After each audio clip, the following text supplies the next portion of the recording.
All right, so welcome to the deep dive.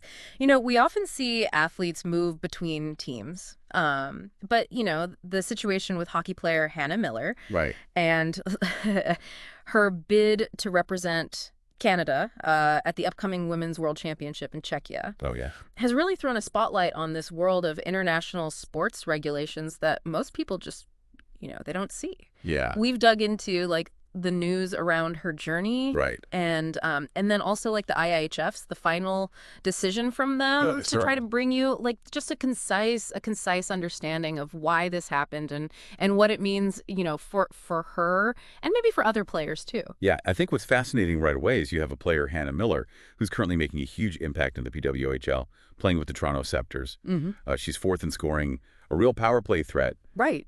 But previously, she represented China at the Beijing Olympics. Wow. She played for the Kunlun Red Stars for 2 seasons. Okay. And importantly for this story, she doesn't hold a Chinese passport. Gotcha. So that's an interesting wrinkle right away. Right. And it initially seemed like it would be kind of a straightforward I would think so. yeah, request for her to rejoin the Canadian national team. Right. Like Hockey Canada even named her to the roster. Oh, wow. And her Sceptres and Canadian national team coach, Troy Ryan, Yeah. he was really optimistic that the IIHF was going to give the green light. Yeah? He even said, like, it was highly possible. Wow. Okay.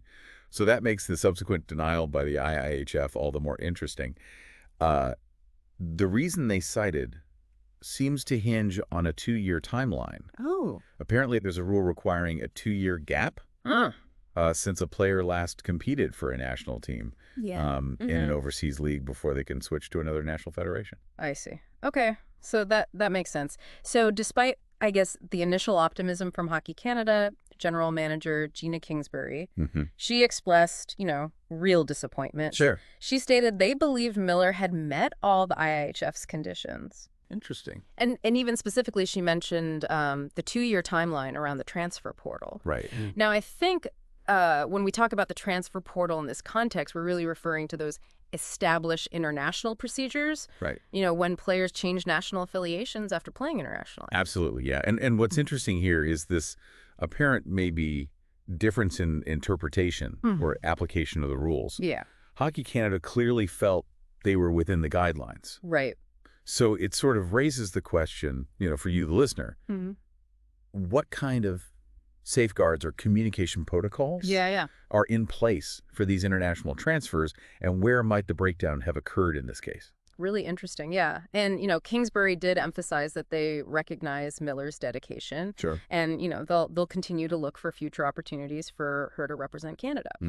And on a related note, the denial, it does mean that Miller's Toronto Sceptres teammate, Julia Gosling, Who was part of Canada's gold medal winning team last year. She's now going to be touring the squad. So you see how these decisions, while impacting individual athletes significantly, also have a direct effect on team dynamics. Yeah, for sure. And opportunities for other players. Yeah, it's like a domino effect look on the sport. It is. And as we look ahead, Canada will begin their defense of that gold medal on April 10th in Czechia against Finland. Wow.